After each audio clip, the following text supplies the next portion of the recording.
তো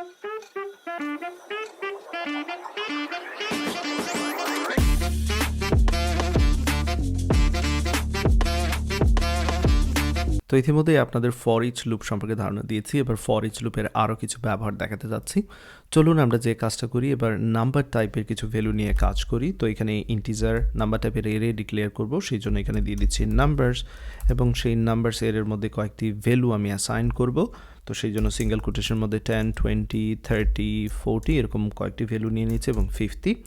এবার এই ভ্যালুগুলোকে যদি আমরা প্রিন্ট করতে চাই খুবই সহজে পারবো। সেক্ষেত্রে যেহেতু আমরা এখানে নাম্বারস এরে নিয়ে কাজ করছি, এখানে নাম্বারস এরে বসিয়ে দিতে হবে, এবং নাম্বারস এরে যেহেতু ইন্টিজার টাইপের, সেই জন্য এখানে ইন্টিজার টাইপের একটি ভেরিয়েবল আমরা নিয়ে নেব, এখানে দিয়ে দিচ্ছি নাম্বার।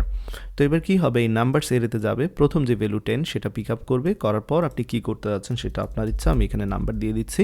That's all. এবার আমরা কি করতে পারবো, 10 থেকে 50 অর্থাৎ এই এরের সবগুলো ভ্যালু আমরা প্রিন্ট করতে পারবো। তো এবার যদি আপনাকে বলা হয় যে এই সংখ্যা যেগুলো রয়েছে সেগুলোর প্রত্যেকটির সাথে যোগফলটা বের করার, অর্থাৎ 10-এর সাথে 20 যোগ করে 20-এর সাথে 30 সবগুলোর যোগফল বের করার জন্য যদি বলা হয়, সেটা আপনি করতে পারবেন কি না? অবশ্যই করতে পারবেন।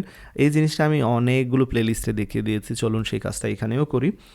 তো আমাদের উদ্দেশ্য হচ্ছে কি, প্রথমবার আমরা জানি এখানে কি পাবো, নাম্বারের মধ্যে প্রথমবার 10 পাবো, এটা হচ্ছে আমরা প্রথমবার পাবো। দেন আমরা সেকেন্ড টাইম পাবো 20, অর্থাৎ এই এরের প্রথম থেকে শুরু করে শেষ পর্যন্ত সবগুলোই পাবো। কার মধ্যে পাবো? নাম্বারের মধ্যে পাবো। লক্ষ্য রাখবেন প্রত্যেকবারই আমরা নাম্বারের মধ্যে ভ্যালুগুলো পাবো। দেন নাম্বারের মধ্যে আমরা 30 পাবো, নাম্বারের মধ্যে 40 পাবো, নাম্বারের মধ্যে 50 পাবো, সব কিছু কিন্তু নাম্বারের মধ্যে পাবো। সুতরাং একটা ভেরিয়েবল তৈরি করে নিতে পারি সাম নামে, যার মধ্যে আমরা কি করব, টোটাল যোগফলটা রাখবো, সর্বমোট যোগফলটা রাখবো। সো সেই টোটাল যে সাম নামক ভেরিয়েবল, তার সাথে প্রত্যেকবার আমি যোগ করে দেব এই নাম্বারটাকে। এটাই হচ্ছে আমাদের উদ্দেশ্য। দ্যাটস অল, এতটুকু।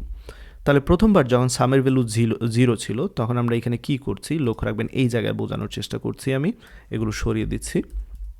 এই লাইনটা কিভাবে কাজ করছে এখান থেকে এটা সরিয়ে নিচ্ছি, কোনো দরকার নেই, আমরা জাস্ট যোগফল বের করছি ফর ইচ লুপের মাধ্যমে।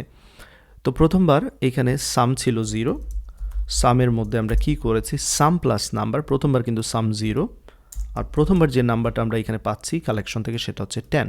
সো 0 প্লাস 10, ফাইনালি এই দুইটা 0 প্লাস 10 যোগ করার পর আমরা কি পাচ্ছি, আমরা এখানে 10 পাচ্ছি। ফাইন, তো প্রথম সামটা কিন্তু আমাদের 10। দেন আমাদের এইখানে আবারও যাবে, গিয়ে সেকেন্ড যে ভ্যালু সেটা পিক আপ করবে, 20 হবে নাম্বারের মধ্যে, আবারও এই জায়গায় আসবে সাম প্লাস নাম্বার, আগের সাম ছিল 10, সেই 10-এর সাথে বর্তমান নাম্বার হচ্ছে 20, সো সাম প্লাস নাম্বার 10 প্লাস 20 হচ্ছে 30। সো এই জায়গায় ফাইনালি আমরা কি পাচ্ছি, 30 পাচ্ছি। আবারও ঘুরে ফিরে আসবে এই জায়গা থেকে 30 নিয়ে আসবে এবার পরবর্তী আইটেম, যেটা কিনা নাম্বারের মধ্যে থাকবে 30, সেই 30-র সাথে আগের যে সাম 30 প্লাস 30 হয়ে যাবে 60 এইখানে। গ্রেট। অ্যান্ড দেন আবারও পরবর্তী যে ভ্যালু এর থেকে পাবো নাম্বারের মধ্যে সেটা হচ্ছে 40-র সাথে সাম যেটা আগে ছিল 60, 40-60 পেয়ে যাচ্ছি আমরা 100। আবারও এখানে এরেতে ফিরে যাবে, এর থেকে লাস্ট যে আইটেম 50 সেটা পিক আপ করবে, সামের লাস্ট ভ্যালু ছিল 100-এর সাথে 50 যোগ করার পর হবে 150, এটা হচ্ছে ফাইনাল। সো এখানে এরে শেষ, ফর ইচের কাজ শেষ, বাট সামের ফাইনাল ভ্যালু ছিল 150, এবার আমরা সেটা প্রিন্ট করে দিতে পারি। So console dot right line, এবং এইখানে আমরা সামটাকে প্রিন্ট করে দিচ্ছি। দ্যাটস অল, কাজ শেষ। প্রোগ্রামটা যদি রান করে আমরা দেখি কি অবস্থা, এখানে আমরা 150 পাচ্ছি কিনা চেক করে নিই ভেরি কুইকলি, এবং দেখতে পাচ্ছেন এখানে 150 দেখাচ্ছে। সো আশা করি এতটুকু বিষয় নিশ্চয়ই এখান থেকে বুঝতে পেরেছেন। দেন চলুন আমরা এমনভাবে একটা প্রোগ্রাম করি যে কোনো একটা প্রোগ্রামের মাধ্যমে আমরা চাচ্ছি এরেতে যে ভ্যালুগুলো রয়েছে সেগুলোর মধ্যে কোনগুলো পজিটিভ কোনগুলো নেগেটিভ সেগুলো আমরা প্রিন্ট করতে যাচ্ছি। ওকে, সো 10 রয়েছে, -10, +20, -30, 50 রয়েছে, অ্যান্ড 0 রয়েছে। আমরা চাচ্ছি এই এরে থেকে শুধুমাত্র পজিটিভ নাম্বারগুলোকে প্রিন্ট করতে যাচ্ছি। সেটা করতে পারবো অবশ্যই, সেক্ষেত্রে আমার এখানে সামের কোনো প্রয়োজন নেই। আমরা এখানে প্রত্যেকটা আইটেম চেক করব যে সেটা পজিটিভ কিনা, যদি পজিটিভ হয় সেটাই শুধুমাত্র প্রিন্ট করব। এই হচ্ছে আমাদের টার্গেট, পজিটিভ নাম্বারগুলোকে আমরা প্রিন্ট করতে যাচ্ছি। তো সেই জন্য ফর ইচ কী করে, আমরা জানি প্রত্যেকটা আইটেম আমাদেরকে দিবে, অবশ্যই শুরু থেকে শেষ পর্যন্ত প্রত্যেকটা আইটেম নাম্বারের মধ্যে আমরা পাবো। তো সেই নাম্বারটাকে চেক করব, যদি নাম্বার 0-এর চেয়ে বড় হয় শুধুমাত্র তাকেই আমরা প্রিন্ট করব। তো চলুন সেই কাজটা করি, কনসোল ডট রাইট লাইন, এবং সেই নাম্বারটাকে শুধুমাত্র প্রিন্ট করব। ওকে, সো এখানে নাম্বারটাকে প্রিন্ট করে দিচ্ছি। দ্যাটস অল, কাজ শেষ।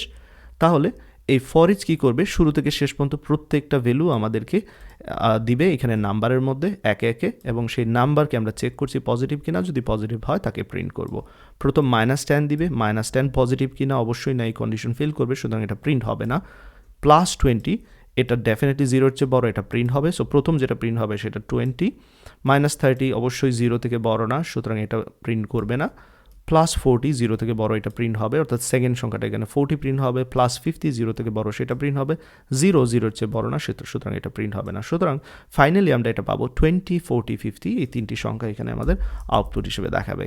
সো দেখতে পাচ্ছেন এইখানে 20, 40, 50 দেখাচ্ছে। গ্রেট।